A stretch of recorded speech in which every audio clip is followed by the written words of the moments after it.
आज की क्लास में हम एमए हिस्ट्री थर्ड सेमेस्टर की बुक अनुसंधान एवं प्रकाशन नीतिशास्त्र रिसर्च एंड पब्लिकेशन एथिक्स के बारे में देखेंगे। हालांकि ये बुक जो है तो सीबीसीएस पैटर्न के अकॉर्डिंग ही, लेकिन इसके कोड के आगे HIST 340 AEC लिखा होगा। AEC उस कोर्स के आगे लिखा होता है जिसके नंबर्स मैटर नहीं करते हैं, मैटर करता है आपका पास होना। तो हमारे पास पिछले रीसेंट एग्जाम्स के 3 क्वेश्चन पेपर्स हैं। ये जस्ट जो होके हटा है और ये उससे पहले का है और उससे भी पहले का है। तो तीनों रेगुलरली जो हुए थे पिछले 1.5 साल में, ये उसके क्वेश्चन पेपर से आज हम इसे डिस्कस करने वाले हैं। पेपर्स को थोड़ा यूनिक पैटर्न से सॉल्व करने की कोशिश करेंगे। पहले हम एक एक क्वेश्चन पेपर सॉल्व करते थे पूरा, लेकिन आज हम फर्स्ट यूनिट देखेंगे तीनों क्वेश्चन पेपर्स की एक साथ। इससे हमें अगर कोई क्वेश्चन रिपीट हो रहा है तो उसको जो रिपीटेशन हो रही हैं उसके पीछे टाइम वेस्ट नहीं होगा हमारा, और हमें ये भी पता चल जाएगा कि कौन सा क्वेश्चन इंपॉर्टेंट है जो बार बार रिपीट होता है, तो उसको पढ़ना ज़रूरी है। तो शुरू करते हैं हमारे फर्स्ट क्वेश्चन पेपर से। तो इसमें फर्स्ट क्वेश्चन है हमारे सामने, शोधकर्ता यानी कि रिसर्च कर रहा है जो बंदा, वैज्ञानिक ज्ञान और प्रतिभागी नैतिकता यानी कि पर्सनल हमारे जो सेंटिमेंट्स हैं, हमारे एथिक्स हैं, उसको कैसे संतुलित करते हैं। अब बात की जा रही है कि वैज्ञानिक खोजें जो हम कर रहे हैं, जैसे कि कुछ भी हमने रिसर्च की है तो उसके ऊपर साइंटिफिक रिसर्च जो हो रही है ना, उसको, उस साइंटिफिक रिसर्च को और हमारे पर्सनल सेंटिमेंट्स को, इनको कैसे अलग करते हैं या फिर इनको कैसे संतुलित करते हैं। तो सीधी सी बात है, हम कुछ भी रिसर्च कर रहे हैं तो हमने इस बात का तो ध्यान रखना होता है ना कि हमारे पर्सनल जो इंटरेस्ट हैं वो उसमें ना झलकें। कि भैया अगर मैं मैं कांग्रेस सपोर्टर हूँ तो ऐसा ना हो कि मैं इमरजेंसी के बारे में लिख रहा हूँ तो सब अच्छा अच्छा लिखूँ क्योंकि कांग्रेस ने लगाई थी, या फिर मैं बीजेपी सपोर्टर हूँ तो मैं उसके बारे में बुरा ही लिखूँ क्योंकि वो कांग्रेस ने लगाई हुई थी, ऑपोजिशन पार्टी ने लगाई हुई है हमारी।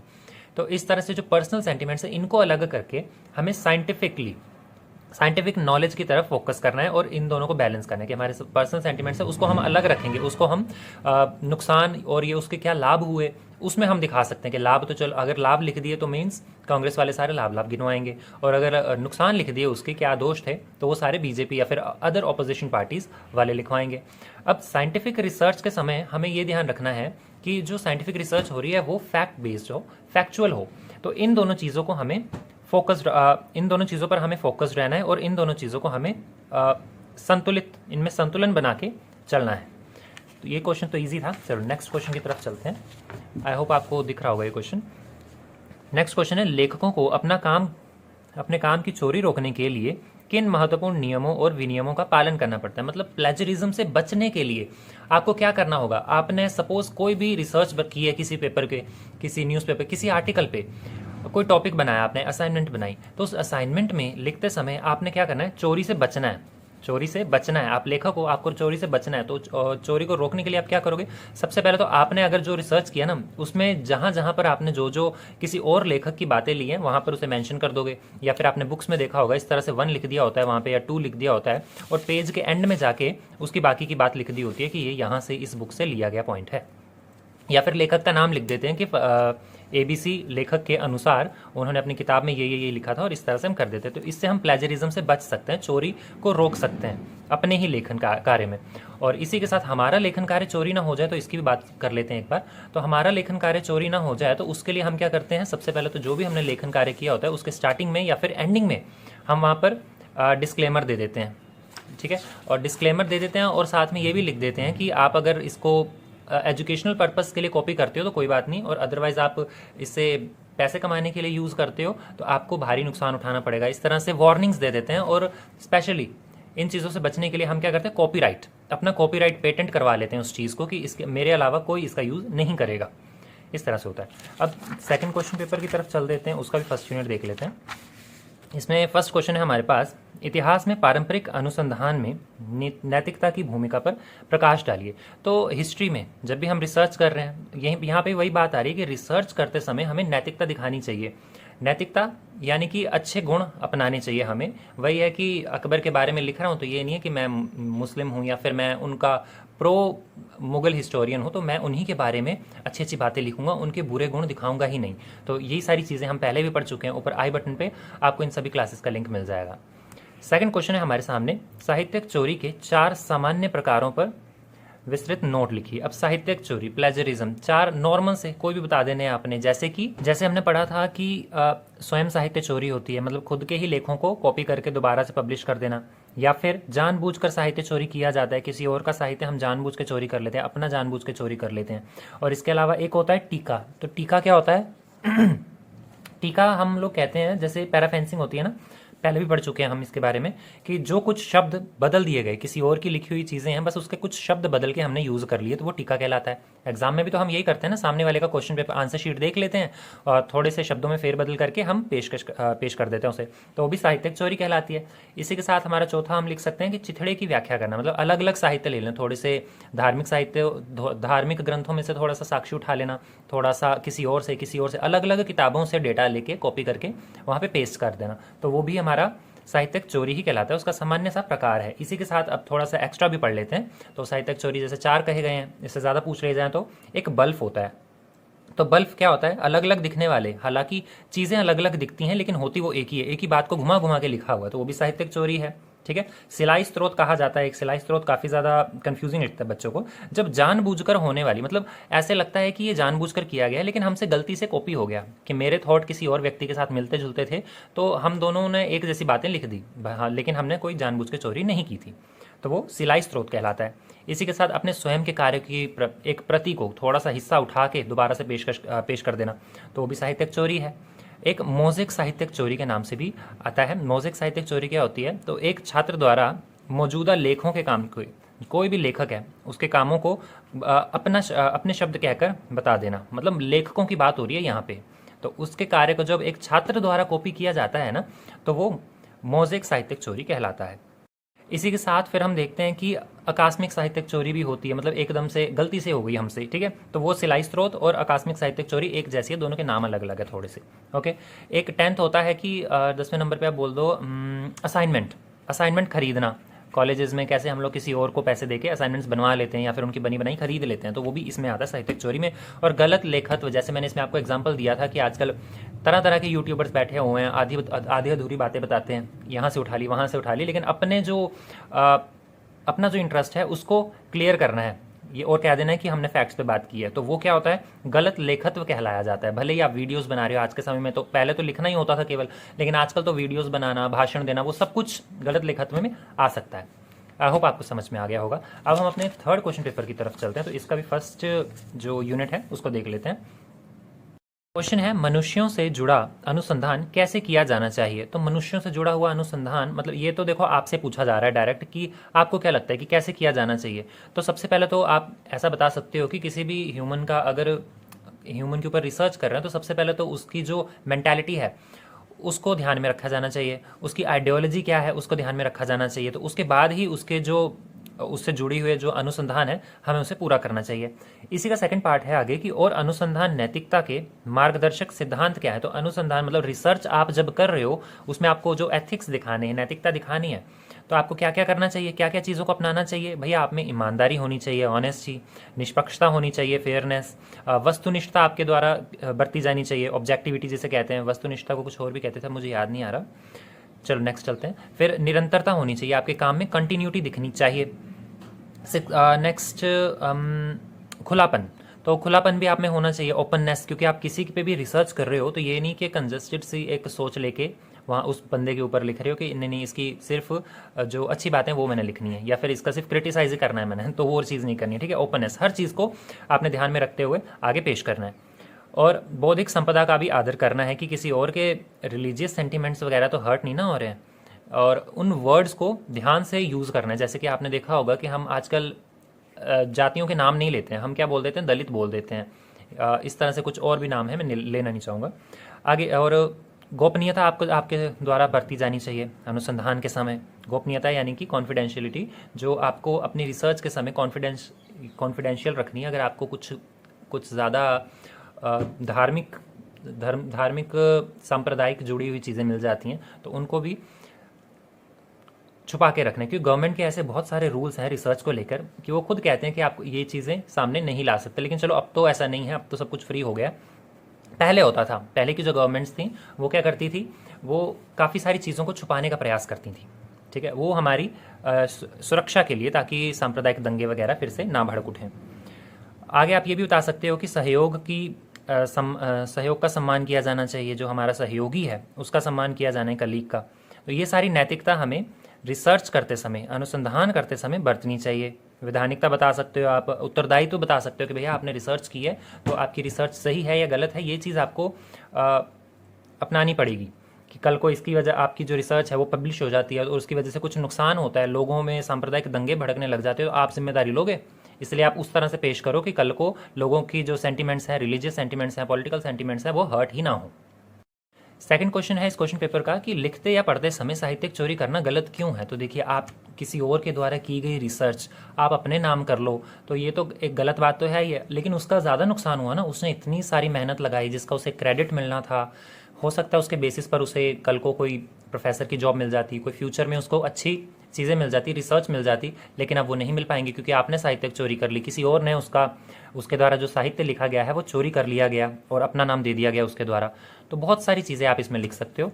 तो ये सारे क्वेश्चंस ईजी हैं और इन सभी के ऊपर हमने अलग से 2 वीडियोस तो कंप्लीट कर रखी हुई हैं इन टॉपिक्स के ऊपर। तो ऊपर आई बटन से आपको इसका लिंक मिल जाएगा। साहित्यिक चोरी से रिलेटेड जितने भी क्वेश्चन हैं आपके वहीं से क्लियर हो जाएंगे। अब चलते हैं हम अपने सेकंड यूनिट की तरफ। तीनों क्वेश्चन पेपर्स की सेकंड यूनिट्स को देखेंगे हम। नेक्स्ट क्वेश्चन है कि संपादकों को ऐसी जानकारी प्रकाशित करने पर विचार करते समय नैतिक चिंताओं को कैसे ध्यान में रखना चाहिए जो विवाद का कारण बन सकते हैं। यानी कि संपादक कौन है? पब्लिशर्स। कोई आर्टिकल पब्लिश कर रहा है, कोई बुक पब्लिश कर रहे हैं, तो उन लोगों को जो टॉपिक पे पब्लिश कर रहे हैं चीज़, तो उन्हें किस चीज़ का ध्यान, कुछ चीज़ों का ध्यान रखना चाहिए जिससे कि कोई भी विवाद ना उत्पन्न हो, कोई विवाद का कारण ना बन जाए उनकी किताब। तो ये जो नैतिक चिंता है इसको कैसे वो लोग ध्यान में रखते हैं? तो सबसे पहली बात तो विवादित शब्दों को वो हटा देते हैं, विवादित व्यक्तियों को वो कम से कम जगह देते हैं इतिहास में, और इसी के साथ विवादित जैसे कि कोई भी टॉपिक हो ना तो उसको कोशिश करते हैं कि जल्दी से जल्दी निपटा दिया जाए। आप भी देखते होंगे, आपने अब कोई भी किताब पढ़ी होगी तो उसमें देखोगे आप, स्पार्टन स्टडी की बात ही नहीं की जाती है। स्पार्टन स्टडी मतलब उपनिहित इतिहास, दलितों का इतिहास, दबे कुचले समाज में जो दलित हैं उनका इतिहास। तो दलितों के नाम पे उनके देखा होगा कि कास्टिज्म की, कास्ट का नाम तक नहीं लिया जाता है, सिर्फ दलित ना कहकर उन्हें पुकारा जाता है। उनमें भी बहुत सारी वैरायटीज़, अगर यहाँ आप किसी गांव में जाओगे तो वहाँ पर पता नहीं कितनी सारी वैरायटीज़ गिना देंगे जिसका कुछ मतलब होता तो है नहीं है। तो वो लोग क्या करते हैं, उससे बचने की कोशिश करते हैं, उस टॉपिक को जल्दी से जल्दी निपटाने की कोशिश करते हैं। ठीक है, तो ये सारी उनकी चिंताएं हैं ताकि वो कल को कारण, कोई विवाद का कारण न बन जाए। तो ये सारी नैतिकता उन्हें बरतनी पड़ती है। नेक्स्ट क्वेश्चन की तरफ चलते हैं। तो क्वेश्चन है, वे प्रमुख मानदंड और मानक क्या हैं जो इतिहास में उच्च गुणवत्ता वाले अकादमिक प्रकाशन को परिभाषित करते हैं? एक मिनट, अब ठीक है। हाँ, तो ऐसे कौन कौन से की फैक्टर्स हैं, क्राइटेरियाज हैं, फिर स्टैंडर्ड्स हैं जो हाई क्वालिटी एजुकेशन है आपकी, जो हिस्ट्री पब्लिकेशन है उसको परिभाषित करते हैं, या फिर ये कहें कि उसको और आगे बढ़ाने में सहायता करते हैं। तो आप बता सकते हो कि भैया मौलिकता, जब भी कुछ पब्लिश हो रहा है या फिर पब्लिश कर रहे हैं तो उसमें क्या चीज़ आपको देखनी है? फिर से मौलिकता, नवीनता देखनी है आपको कि कोई नई चीज़ पब्लिश हो रही है, नहीं कि पुरानी उठा के कर दी। ठीक है, मजबूत शोध पद्धति होनी चाहिए आपकी, इतनी अच्छी सटीक तरीके से आपकी रिसर्च होनी चाहिए कि कल को कोई क्वेश्चन भी करे ना तो उसी में से आपका आंसर निकल जाए, ये नहीं कि टालना पड़ जाए। ठीक है, और आपके जो स्रोत हैं उन पर गहरा अध्ययन होना चाहिए, काफ़ी ज़्यादा विश्लेषण किया होना चाहिए, चाहे वो फिर प्राथमिक स्रोत हो या फिर आपके माध्यमिक स्रोत क्यों ना हो। इसी के साथ स्पष्ट और तार्किक लेखन होना चाहिए ताकि उसको पढ़ के उसमें तर्क है वो सामने झलके। तो ये सारी अच्छी उच्च गुणवत्ता जो है इसके क्या बोलते हैं इसको, उच्च गुणवत्ता के लक्षण है। इसी के साथ फिर शोध नैतिकता होनी चाहिए। शोध नैतिकता तो आपको पता ही है कि भैया रिसर्च में हमें क्या क्या वस्तुनिष्ठता वगैरह बरतनी चाहिए, वो सब तो वो है। इसी के साथ अकेडमी में जो भी पब्लिश करने वाली कोई इंडस्ट्री है या फिर कोई कंपनी है या फिर कोई स्कूल, कोई भी पर्सन ही क्यों ना हो, तो अकेडमिक समुदाय जो है उसमें योगदान होना बहुत ज़्यादा ज़रूरी है। ये नहीं है कि एक ही बंदे ने मेहनत की है वही पब्लिश करेगा, नहीं, क्योंकि एक बंदे के बस का कुछ नहीं होता है रिसर्च खासकर। तो इसमें जितने ज़्यादा लोग हों उतना ज़्यादा बेटर होता है। तो उच्च गुणवत्ता वाले अकादमिक प्रकाशन को यही सारी चीज़ें परिभाषित करती हैं। दूसरे क्वेश्चन पेपर की तरफ बढ़ते हैं। तो इसमें भी हमारा फर्स्ट क्वेश्चन है कि अच्छी गुणवत्ता वाले शैक्षणिक प्रकाशन से संबंधित नैतिक मुद्दों पर समालोचनात्मक परीक्षण कीजिए। देखिए, कोप और केयर पढ़ा है आपने बेसिकली, ये क्वेश्चन जो हमने पीछे पढ़े, और कोप एंड केयर जो हमने ऊपर पहले पढ़ रखा है, ऊपर मैं आई बटन पर आपको लिंक दे दूंगा। तो ये वही चीज़ है, इसमें वही सारी चीज़ें आएंगी कि कोप और केयर क्या था, यूजीसी जो केयर है वो जो 2019 में स्थापित हुआ था वो सारा किस तरह से काम कर रहा है, यहाँ पे वही सारी चीज़ें आएंगी। काफ़ी लंबा टॉपिक है, उसको अभी यहाँ डिस्कस नहीं करेंगे, ऊपर आई बटन पे आपको उसका लिंक मिल जाएगा। क्वेश्चन है, शैक्षणिक कदाचार से बचने के लिए आवश्यक प्रयासों पर चर्चा कीजिए। पहले तो ये देखिए कि शैक्षणिक कदाचार क्या होता है। शैक्षणिक कदाचार यानी कि जो पढ़ने लिखने वाली जगहें हैं, स्कूल्स हैं, इंस्टीट्यूशंस हैं, कॉलेजेस हैं, तो यहाँ पर कुछ गलत काम हो रहा है, फिर चाहे वो पढ़ाई से रिलेटेड हो या फिर हो कि जैसे रैगिंग वगैरह होती है, तो ये सारी क्या कहलाई जाती हैं? शैक्षणिक कदाचार। तो शैक्षणिक कदाचार पहले तो इसके प्रकार क्या होते हैं पहले हम वो जान लेते हैं। क्वेश्चन पढ़ने पर आए हैं तो उसको पूरा करते हैं।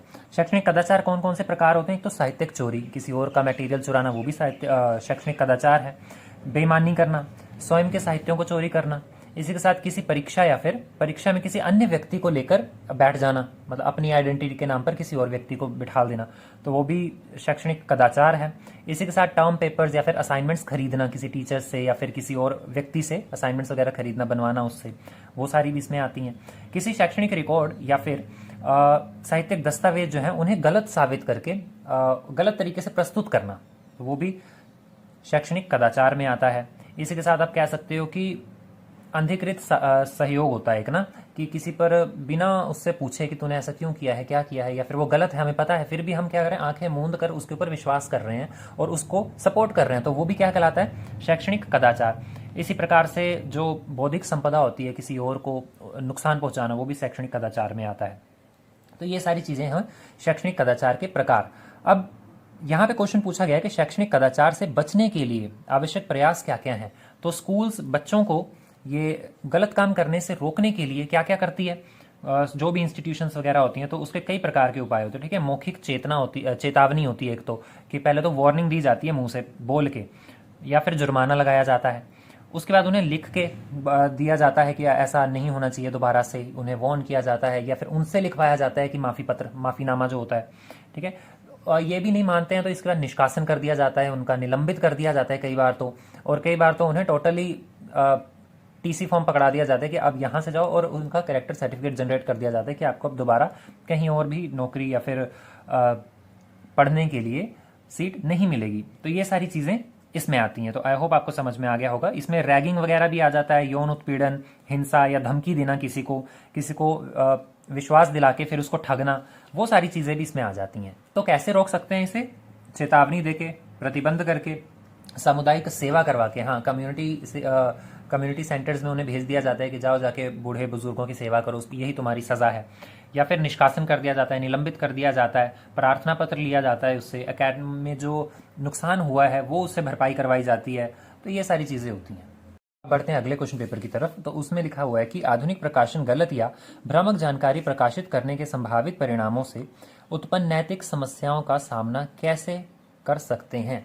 कोई गलत जानकारी पब्लिश कर दी गई है तो उसकी वजह से जो सपोज दंगे फसाद हो रहे हैं या फिर विवाद हो रहा है, आए दिन टीवी पे डिबेट्स चल रही हैं न्यूज़ चैनल्स में, तो उनसे कैसे बचा जा सकता है, कैसे उस समस्या को हल किया जा सकता है, उसका समाधान क्या है। तो देखिए, सबसे पहले तो जो गलत जानकारी प्रदान की गई है आप उसको काउंटर करने के लिए सोर्सेज ढूंढिए। इसी के साथ जिस व्यक्ति ने वो पब्लिश की है उससे क्वेश्चंस कीजिए कि आपने ये कहाँ से रिसर्च करके आपने पब्लिश किया। तो ये सारी चीज़ें तो देखो आपके पर्सनली आपके इंडिविजुअली जो माइंड में आता है ना, उस बेस पे है। अब तक जितने भी क्वेश्चंस देखे उसमें मैक्सिमम जो है ना क्वेश्चंस, इनमें सिलेबस से तो आपसे कुछ नहीं पूछा जा रहा है। मतलब सिलेबस में आपको सिर्फ चेतावनी दी गई है कि ये पढ़ लो, बाकी आपकी मेंटालिटी कैसी है वो चेक की जा रही है इस क्वेश्चन पेपर में। और ये है भी रिसेंट एग्जाम का क्वेश्चन पेपर जो अभी पीछे मई में हो रखा है, हाँ, जो मई जून में हुआ था, ये वो है। आपको खुद से ही करना पड़ेगा इन सब के बारे में। तो अभी इसका मैंने हिंट दे दिया आपको। अब नेक्स्ट क्वेश्चन की तरफ चलते हैं। नेक्स्ट है, विद्वानों के प्रकाशकों की ईमानदारी और विश्वसनीयता को बनाए रखने की जिम्मेदारी लेखकों, संपादकों और समीक्षकों की किस हद तक होती है। तो देखिए, कोई भी लेखक जानकारी कुछ बुक पब्लिश कर रहा है ना, तो आप देखोगे बुक पब्लिश होती है तो उसके सबसे आगे पब्लिशर का नाम लिखा होता है, संपादक लिखे होते हैं उन्होंने कि फलानी जो कंपनी है, लक्ष्मी, आकाश, इस तरह से लिखे होते हैं, फिंगरप्रिंट, सुहान पब्लिशंस। तो ये सारे पब्लिशंस जिम्मेदारी लेते हैं कि इसमें कुछ गलत ना हो और कोई और इसको कॉपी ना करे, तो वो लोग उसके लिए कॉपीराइट भी जारी करते हैं। इसी के साथ संपादक जो होते हैं, एडिटर्स जो होते हैं, वो क्या करते हैं, वो उसमें जो गलत चीज़ें हैं या फिर कुछ ऐसे शब्द हैं उन्हें फिल्टर कर देते हैं। तो ये सारी चीज़ें ध्यान रखते हैं, उसमें ईमानदारी बरती जाती है, वो लोग भी रिसर्च करते हैं, मतलब एक तरह से देखा जाए तो। बाकी लेखक की खुद की तो होती है जिम्मेदारी। तो इन तीनों की जिम्मेदारी, लेखकों की, समीक्षकों की और संपादकों की जिम्मेदारी होती है कि कोई भी प्रकाशन जो हो रखा है ना, वो ईमानदारी पूर्वक हुआ हो और उसमें विश्वसनीयता बनी रहे लोगों की। और एक्चुअली आप फॉर एग्जाम्पल आप कोई बुक पढ़ रहे हो, आपको क्या पता कि वो सही है कि गलत है। तो आप में विश्वसनीयता कैसे पैदा होगी? आप में विश्वसनीयता पैदा होगी कि फिंगरप्रिंट्स, कि मैं फिंगरप्रिंट की बुक्स पढ़ता हूँ या आकाश पब्लिकेशंस की बुक्स पढ़ता हूँ, तो इनमें ज़्यादातर सच्चाई लिखी होती है क्योंकि आपने खुद से वो चेक की होगी शायद कभी।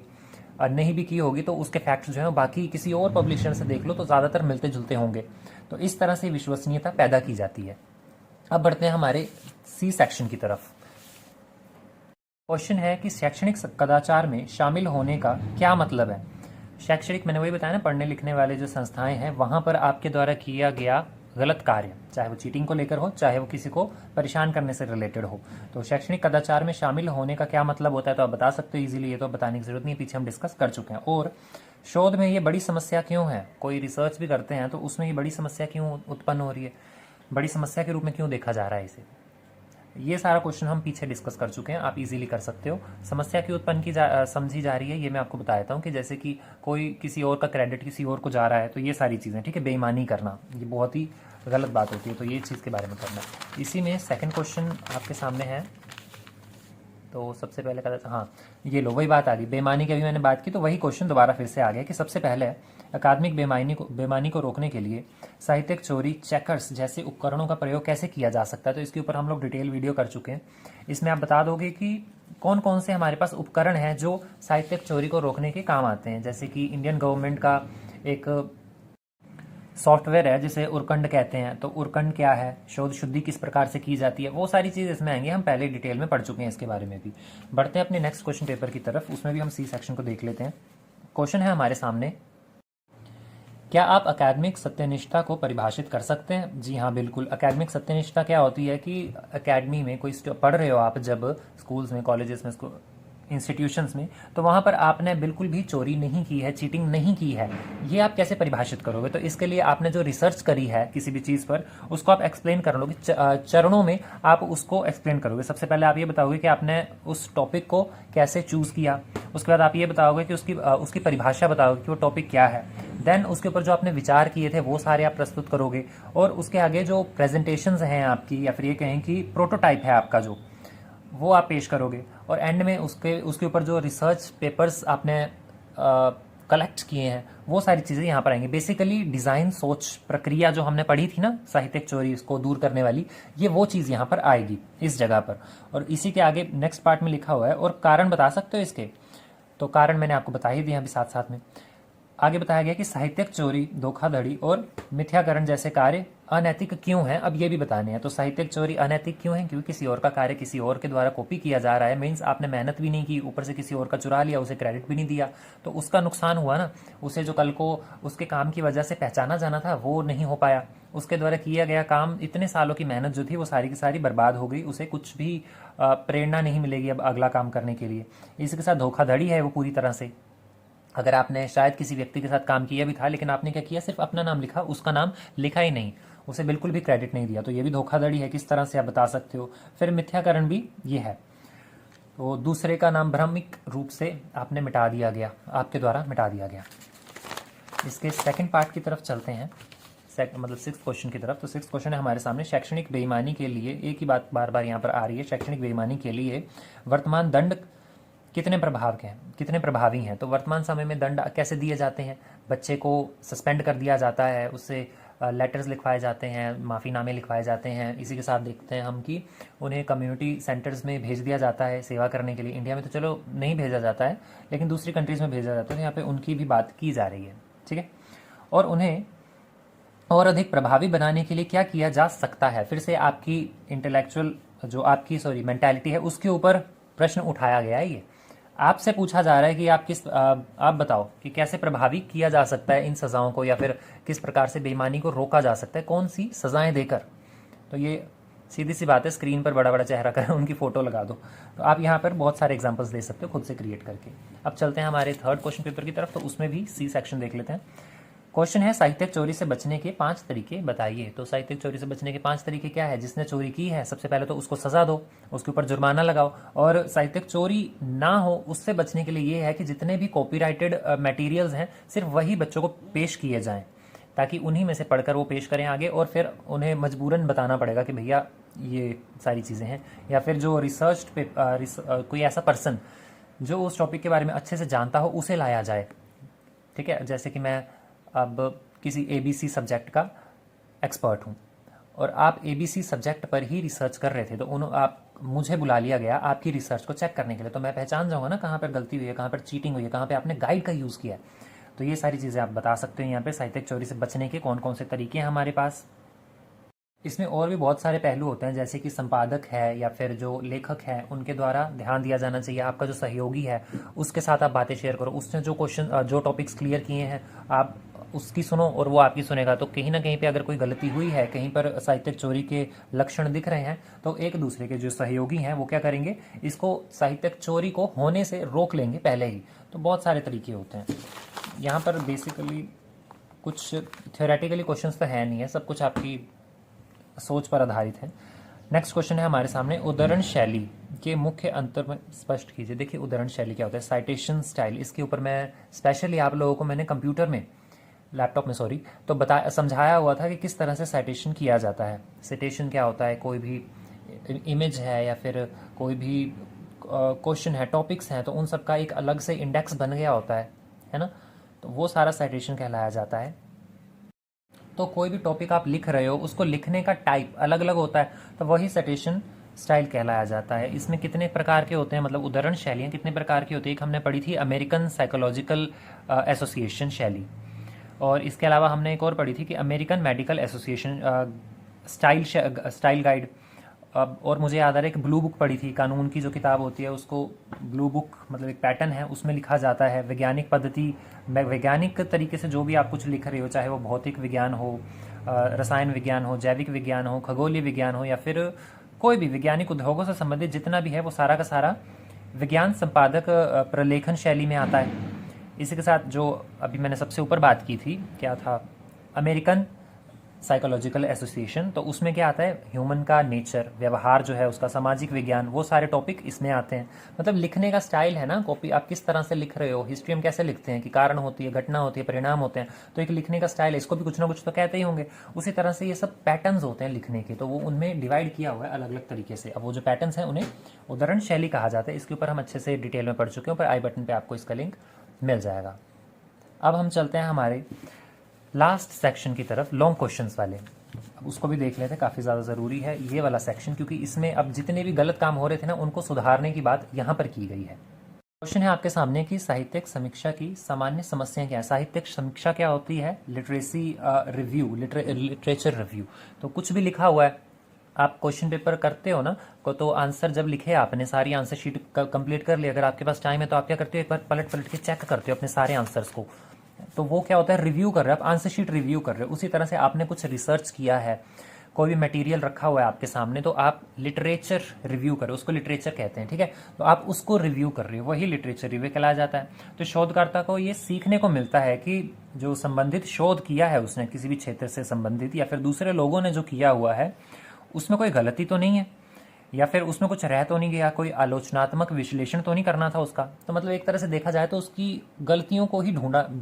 ऑब्वियसली हमको कुछ भी चीज़ रिव्यू कर रहे हैं तो हम ये देखते हैं कि कहीं पे गलती तो नहीं है, तो आलोचनात्मक समीक्षा की जाती है उसकी। समीक्षा जो होती है ना, इसे आप 4 चरणों में डिवाइड कर सकते हो। सबसे पहले तो देखिए, आपके पास जो भी टॉपिक है उसका बैकग्राउंड देखना, ठीक है, पृष्ठभूमि का अध्ययन करना। उसके बाद जो सूचना आपको मिली हुई है, जो स्रोत आपको मिले हुए हैं, तो सूचनाओं के स्रोतों की विस्तार से खोज करना। इसके अलावा फिर चौथे चरण में आप ये कर सकते हो कि अध्ययन जो है या फिर मूल्यांकन जो है उसको अच्छी तरह से निपटाना। अध्ययन को और मूल्यांकन को, जितने भी आपको स्रोत मिले हैं, साक्ष्य मिले हैं, उन सभी को अच्छी तरह से निपटाना। और लास्ट में जो इसका चौथा चरण है, उसमें क्या होगा कि साहित्य समीक्षा के बाद जो आपकी संरचना है और उसका जो उत्पादन है उसको किया जाए।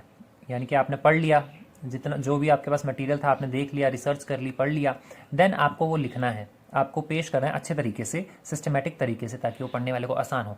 तो ये होता है साहित्य समीक्षा और उसके कुछ 4 चरण। बाकी ये साहित्य समीक्षा क्यों की जाती है, तो आपको पता ही है, आलोचनात्मक विश्लेषण करना होता है हमने किसी चीज़ का, कि अगर कोई चीज़ पहले से किताबें कुछ पहले से बनी रखी हुई हैं, जैसे कि 1857 की क्रांति के ऊपर पहले ही वीर सावरकर ने सबसे पहले किताब लिख दी थी, तो अब दोबारा और सारे लेखक क्यों लिख रहे हैं, क्योंकि हो सकता है उसमें कुछ गलतियां हो। तो क्या कर रहे हैं, वो आलोचनात्मक विश्लेषण कर रहे हैं उसका, इसलिए साहित्यिक समीक्षा जरूरी हो जाती है। इसी के साथ जो दूसरे व्यक्तियों ने गलतियां दोहराई हुई हैं, उन गलतियों से बचने के लिए, कि हम वो गलतियां ना करें या फिर जो गलतियां हैं उनको ठीक कर दिया जाए, तो ये चीज़ें होती हैं। एनालिटिकल फ्रेमवर्क जो होता है वो काफ़ी ज़्यादा ज़रूरी होता है इसके लिए, विश्लेषणात्मक ढांचा कहते हैं जिसे, तो वो ज़रूरी है। साहित्यिक समीक्षा के द्वारा वैज्ञानिकों की राय ली जाती है और भिन्न भिन्न स्रोतों की तुलना की जाती है, अलग अलग एविडेंसेस की। इसी के साथ उनकी जो भाषा होती है वो सीखने को मिलती है, इससे जो भी टॉपिक्स होते हैं वो सारी सीखने को मिलते हैं। तो ये इसलिए हम साहित्य समीक्षा करते हैं। अब साहित्य समीक्षा, सॉरी, ये जो साहित्य है ये क्या है, आपको समझ आ रहा है ना? साहित्य कुछ भी रिसर्च की हुई है वो किसी भी प्रकार से हो सकती है। पहले तो हम देखने को मिलता था हमें कि सिर्फ जो लिखी हुई चीज़ें हैं, प्रिंटेड चीज़ें हैं, वही साहित्य कहलाती थी। लेकिन अब क्या है, बुक्स के साथ साथ हमें देखने को मिलता है कि रेफरेंस जो जर्नल्स होते हैं, ऑफिशियल नॉन ऑफिशियल जर्नल्स जो आर्टिकल्स हैं वो भी साहित्य ही कहलाते हैं। इसी के साथ जो कॉन्फिडेंशियल पेपर्स होते हैं गवर्नमेंट के या फिर आर्मी के, वो सारे भी साहित्य कहलाते हैं। न्यूज़पेपर भी साहित्यों में आता है। और इसी के साथ आजकल डिजिटलाइज हो गई हैं चीज़ें, तो टेलीविज़न, रेडियो और भी कई तरह की जैसे रिपोर्ट्स होती हैं, या फिर इंटरनेट पे कुछ भी अवेलेबल है ना, तो वो भी साहित्य कहलाता है। आई होप आपको समझ में आ रही होंगी ये चीज़ें। चलते हैं हमारे नेक्स्ट क्वेश्चन की तरफ। तो क्वेश्चन है, शैक्षणिक अनुसंधान के लिए इलेक्ट्रॉनिक संसाधन किस प्रकार बहुत उपयोगी हैं? इलेक्ट्रिकली मतलब इंटरनेट की बात हो रही है या फिर कोई इलेक्ट्रिक डिवाइस की बात हो रही है कि उसके माध्यम से आप रिसर्च कैसे कर सकते हो और उसके क्या लाभ हैं, क्या हानियां हैं, ये सब आपने ध्यान से याद रखनी है, क्योंकि कहीं लाभ पूछ लिया जाएगा, कहीं पे हानियां पूछ ली जाएंगी। अभी तो उपयोगी मतलब लाभ पूछा जा रहा है। तो ई संसाधन क्या होते हैं हमारे पास? इंटरनेट, ठीक है, इलेक्ट्रॉनिक। तो इंटरनेट के ज़रिए कुछ भी हम जानकारी प्राप्त कर सकते हैं, वही इलेक्ट्रॉनिक संसाधन कहलाता है हमारे रिसर्च में।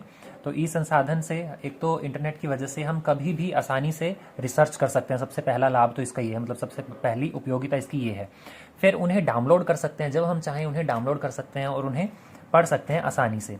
इसका एक फ़ायदा ये है कि हमारे पर्सनल कंप्यूटर्स में, जो हमारे पीसीज होते हैं, इनमें ये आसानी से अवेलेबल हो जाते हैं। नहीं तो पहले हमें क्या था, आर्टिकल्स लेने किसी यूनिवर्सिटी में जाना पड़ेगा, किसी डॉक्यूमेंट जहाँ पे कलेक्टेड हैं, गवर्नमेंट ने रखे हुए हैं, वहाँ पे जाना पड़ेगा, वहाँ के चक्कर काटने पड़ेंगे दफ्तरों के, वहाँ से डॉक्यूमेंट लेंगे।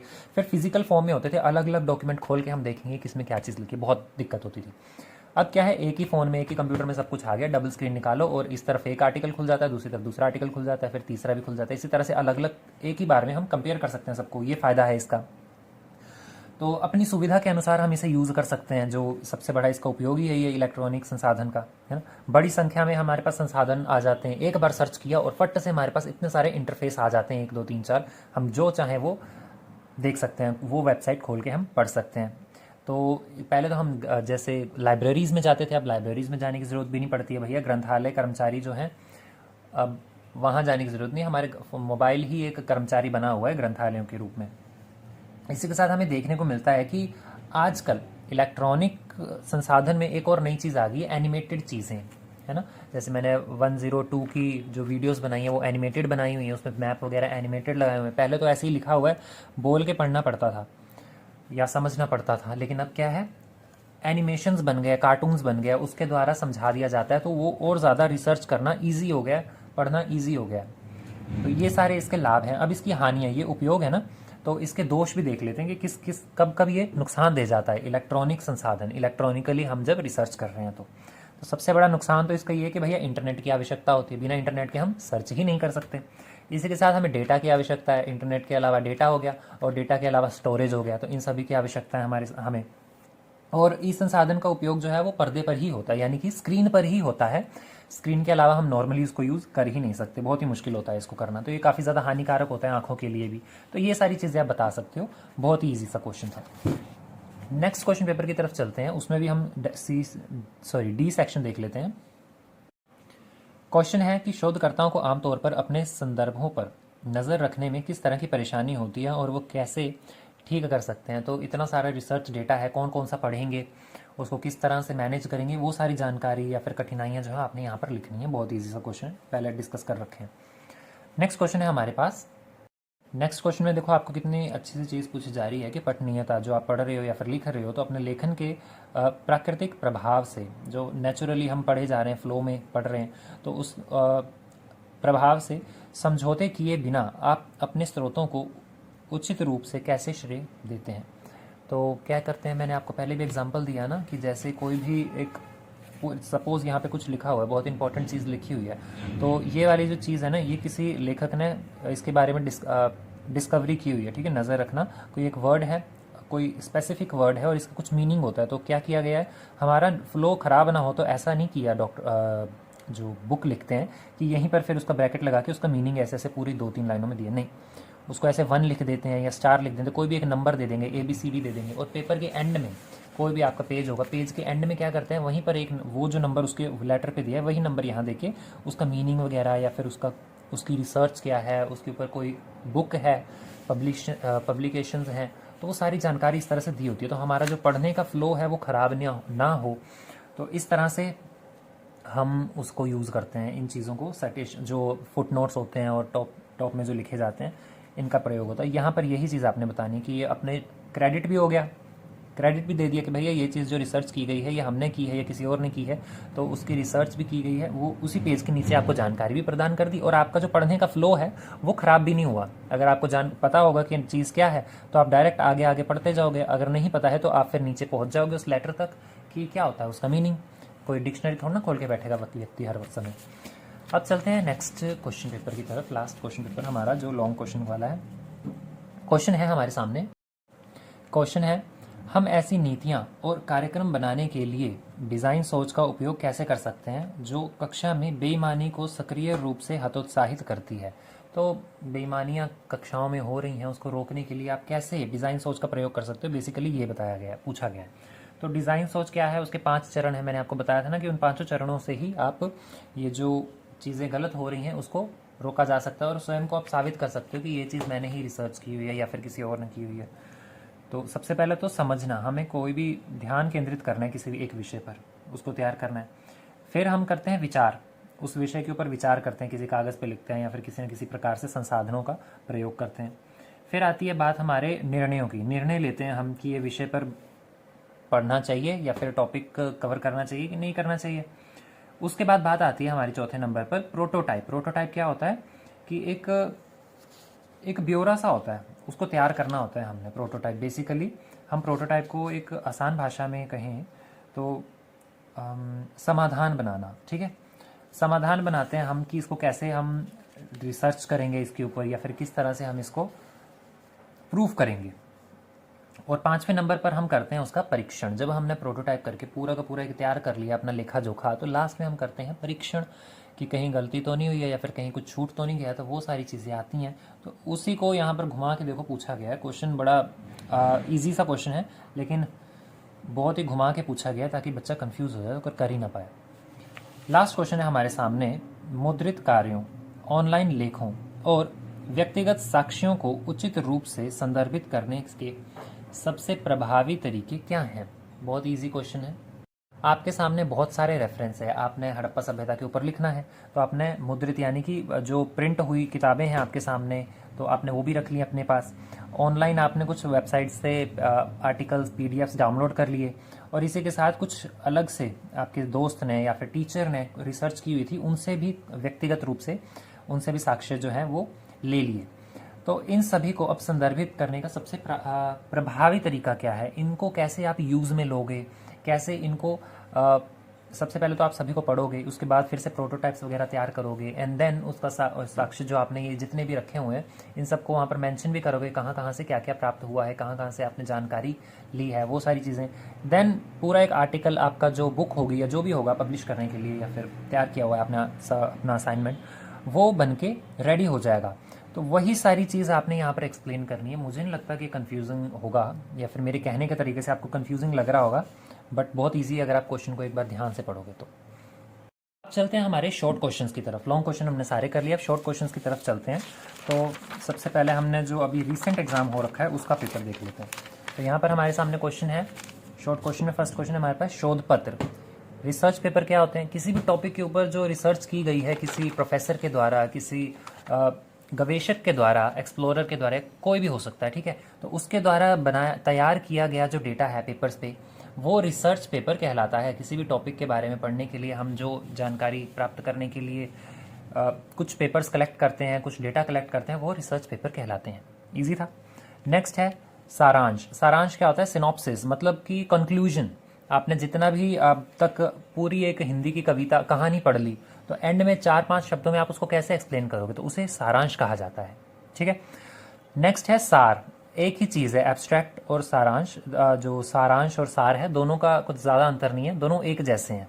सार एंड में निकाला जाता है, सारांश जो है वो स्टार्टिंग में निकाला जाता है, बस इतना सा फर्क है। निकाला नहीं जाता, स्टार्टिंग में लगाया जाता है, निकाला तो सार जाता है।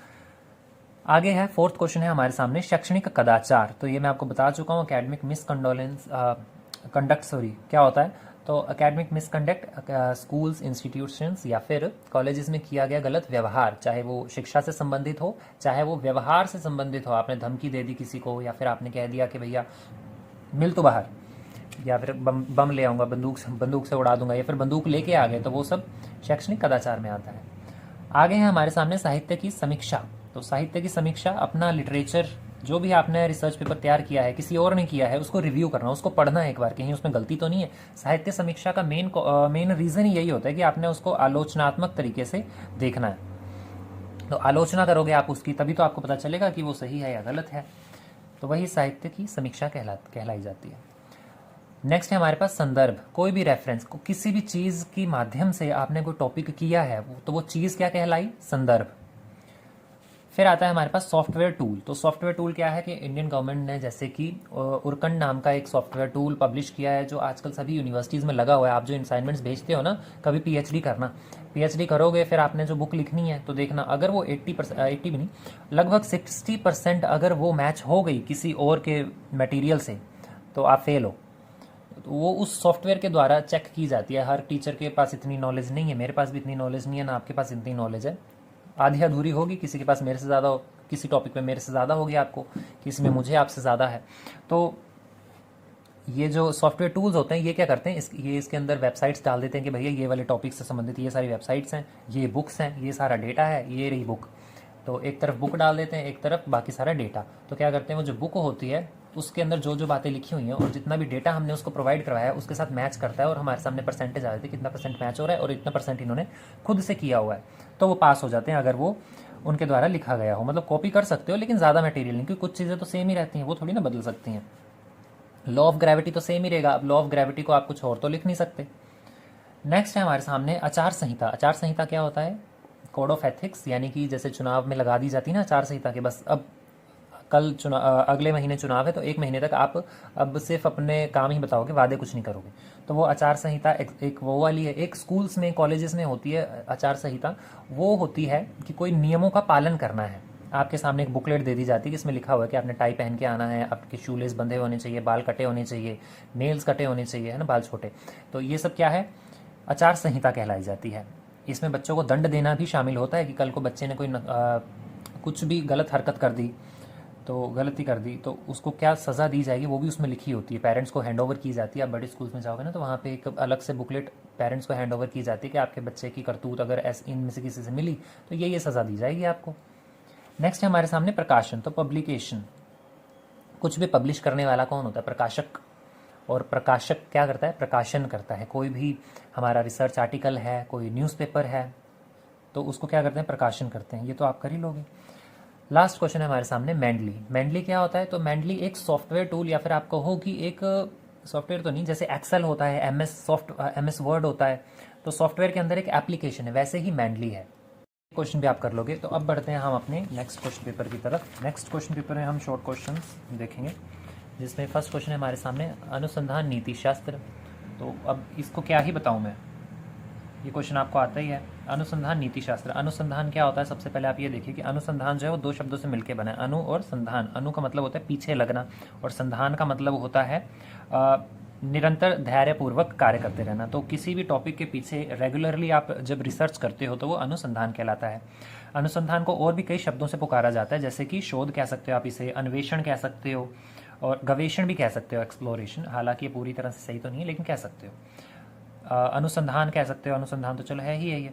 इसके अलावा खोज कह सकते हो, इंग्लिश में रिसर्च होता है। तो ये सारे वर्ड्स अनुसंधान के लिए यूज़ किए जाते हैं। अब नीति शास्त्र क्या है? तो जब नैतिकता बरती जाती है ना, नैतिकता के कुछ कानून होते हैं, वही नीति शास्त्र कहलाता है। जैसे कि शोध करते समय आपने कुछ कार्यों का ध्यान में रखना होता है। कोई भी रिसर्च कर रहे हो तो क्या चीज़ें ध्यान में रखनी है? निष्पक्षता, कि किसी एक तरफी खोज नहीं करनी है आपने। गोपनीयता बनी रहनी चाहिए, बहुनिष्ठता बनी रहनी चाहिए, या फिर वस्तुनिष्ठता बनी रहनी चाहिए आपकी, ऑब्जेक्टिविटी। निरंतरता होनी चाहिए आपके काम में, कंटिन्यूटी बनी रहनी चाहिए। इसी के साथ सतर्कता होनी चाहिए, केयरफुलनेस, कि किसी और ने लगभग आप सर्च कर रहे हो लेकिन आपको अभी अभी पता चला है कि किसी और ने भी इसके ऊपर कुछ पब्लिश किया, तो आप जल्दी से देखो, ठीक है, आपका दायित्व बनता है। इसी के साथ बौद्धिक संपदा जो है उसका सम्मान करना चाहिए और उत्तरदायित्व होने चाहिए। आपने कुछ भी रिसर्च किया है, पब्लिश कर रहे हो ना, तो आपका उत्तरदायित्व बनता है कि कल को उससे कुछ हुआ तो आप जिम्मेदारी लोगे। नेक्स्ट, ईमानदारी। ईमानदारी बहुत ज़्यादा ज़रूरी है, इसमें ईमानदारी बरतोगे तभी काम बनेगा। तो ये होता है अनुसंधान नीतिशास्त्र। नेक्स्ट है साहित्यिक चोरी। प्लेजरिज्म क्या होता है? किसी और के कार्य को स्वयं का कहकर प्रस्तुत कर देना, साहित्यिक चोरी कहलाता है। कितने प्रकार की होती है? तो ये हमने बहुत सारे प्रकार के पीछे डिस्कस की थी। नैतिक समीक्षा। तो नैतिक समीक्षा क्या है? ये भी वही है, नीति शास्त्र में मतलब जो चीज़ें हम सही करने वाले होते हैं ना, वही नैतिक समीक्षा कहलाता है। सहकर्मी समीक्षा। तो सहकर्मी समीक्षा होता है जैसे कि हम कोई टॉपिक पे रिसर्च कर रहे हैं, हमारे साथ और भी व्यक्ति है, तो मेरे साथ वाला क्या है? मेरा सहकर्मी है, मेरा कलीग है। तो कलीग क्या करेगा? मेरे रिसर्च को पढ़ेगा और उसमें गलतियां निकालेगा पब्लिश करने से पहले, तो वो सहकर्मी द्वारा की गई समीक्षा कहलाई जाती है। तो ये सहकर्मी समीक्षा ही कहते हैं उसे। नेक्स्ट है हितों का टकराव, जिसमें हितों का टकराव होना काफ़ी ज़्यादा आवश्यक है। इसी से जुड़ा हुआ है ये, क्योंकि हितों का टकराव होगा कोई टॉपिक पब्लिश करने से पहले, जब हितों का टकराव होगा कि नहीं नहीं तुमने ये गलत लिखा है, अरे मैंने सही लिखा है, तो इस तरह से जो हितों का टकराव होता है काफ़ी ज़्यादा ज़रूरी होता है। किसी न किसी कंक्लूजन पर निकलते हैं हम, इंस्टेड ऑफ कि हमने अपनी सोच के आधार पर पब्लिश कर दिया। हमारे दिमाग के घोड़े, सबके दिमाग के घोड़े चारों तरफ थोड़ी ना चलते हैं, तो वो सारी चीज़ें, इसके लिए हितों का टकराव काफ़ी ज़्यादा आवश्यक है, सहकर्मी द्वारा ही किया जा सकता है वो। नेक्स्ट है उद्धरण। तो उद्धरण शैली क्या है? साइटेशन हम पीछे पढ़ चुके हैं। संदर्भ क्या है? तो ये भी हमने देख लिया था, संदर्भ क्या होता है? रेफरेंस करना। नेक्स्ट है साहित्य, हाँ साहित्य समीक्षा, फिर से वही चीज़ आ गई है, लिटरेचर रिव्यू कर लोगे आप। ई रिसोर्सेज। ई रिसोर्सेज क्या है? इंटरनेट, उसके लाभ, सॉरी आपको दिख नहीं रहा होगा, हाँ अब दिख रहा है। तो ई रिसोर्सेज क्या होते हैं? उसके इंटरनेट, उसके लाभ बता देने, उसकी हानियाँ बता देनी है, वही है। लास्ट है हमारे सामने साहित्यिक चोरी जांच उपकरण। तो साहित्यिक चोरी जांच उपकरण कौन कौन से हैं? गवर्नमेंट का वही उरकंड है एक, तो इसी के साथ एक शोध शुद्धि भी नाम आता है, तो इनके बारे में आपने पढ़ लेना, हम डिस्कस कर चुके हैं पीछे क्लासेस में। अगर लिमिट रही होगी, मतलब 5 ही आई बटन पे वीडियोस लगा सकते हैं, अगर 5 लिमिट नहीं हुई होगी अभी, तो 5th मैं यहाँ पर आपको उसका लिंक दे दूँगा। अब बढ़ते हैं हमारे लास्ट क्वेश्चन पेपर की तरफ। ये वाला तो हो गया, ये वाला, हाँ, तो इसके भी शॉर्ट क्वेश्चंस देख लेते हैं, जिसमें फर्स्ट शॉर्ट क्वेश्चन हमारे सामने है,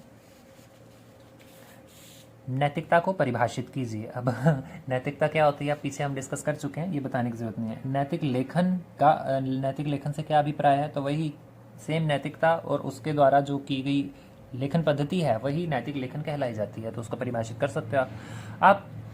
कोप और केयर से क्या समझते हैं? इन दोनों के बीच में क्या संबंध है? बहुत ही इंटरेस्टिंग क्वेश्चन है ये, इसको आप अच्छे से पढ़ लेना। लॉन्ग क्वेश्चन में भी आ सकता है अगर दोनों कनेक्टेड रहे तो, शॉर्ट में नहीं आएंगे, मतलब अकेला अकेला लॉन्ग में नहीं आएगा, दोनों अगर एक साथ आए तो ही लॉन्ग में आएंगे, अदरवाइज ये शॉर्ट के ही मटेरियल हैं।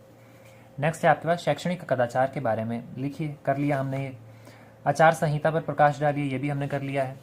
नेक्स्ट है मैंडली के उद्देश्य क्या है? तो उद्देश्य यही है कि प्राप्तकर्ता जो है ना, आप हमने कोई वेबसाइट पे सर्च किया टॉपिक, कोई भी अशोक के बारे में जानकारी दो, तो अशोक के बारे में फट से जो जानकारी आ रही है ना एक टेबल सिस्टमेटिक तरीके से, वो मैंडली के माध्यम से हो रही है। मैंडली क्या कर रहा है? हमें रियल टाइम ऑब्जर्वेशन दे रहा है, रिसेंटली जो रिसर्च हुई है वो वाली सबसे ऊपर ले आता है और बाकी सारी नीचे नीचे भेज देता है, या फिर और जो रियल टाइम हो रखी है उसके बाद किसको प्रेफरेंस देता है? वो जो सबसे ज़्यादा व्यू की गई है, सबसे ज़्यादा पढ़ी गई है, सबसे ज़्यादा रेटिंग्स अच्छी हैं उसको वो करता है। तो मैंडली का उद्देश्य क्या है वो आप कर लोगे। उद्धरण के दो प्रमुख तत्वों की चर्चा कीजिए। तो उद्धरण साइटेशन के मैंने आपको अलग अलग तरह के बताए थे प्रमुख तत्व, यहाँ पे 2 पूछे जा रहे हैं, मैंने आपको 5 करवाए हैं, तो आप कर सकते हो। और लिखने के सबसे महत्वपूर्ण कारण, तो उद्धृत मतलब साइट करने के क्या कारण होते हैं, राइट करने के क्या कारण होते हैं, तो ये तो आप बता ही दोगे, अभी हम पीछे पढ़ के हटे हैं। उरकंड सॉफ्टवेयर का नया नाम क्या है? तो उरकंड सॉफ्टवेयर का नया नाम है शोध शुद्धि, उसी को फिर से चेंज कर दिया गया था गवर्नमेंट द्वारा। लास्ट है शोध शुद्धि परियोजना का उद्देश्य। अब ये जो शोध शुद्धि है इस परियोजना का क्या उद्देश्य है? कि साहित्यिक चोरी को पकड़ना या फिर साहित्यिक चोरी जो हो रही है उसे कम से कम किया जाना। आई होप आपको समझ में आ गई होंगी ये चीज़ें। तो ये तीनों क्वेश्चन पेपर्स हमने कंप्लीट कर लिए हैं और इसकी प्लेलिस्ट पहले से तैयार है, तो आप जाके चेक कर सकते हो। जय हिंद।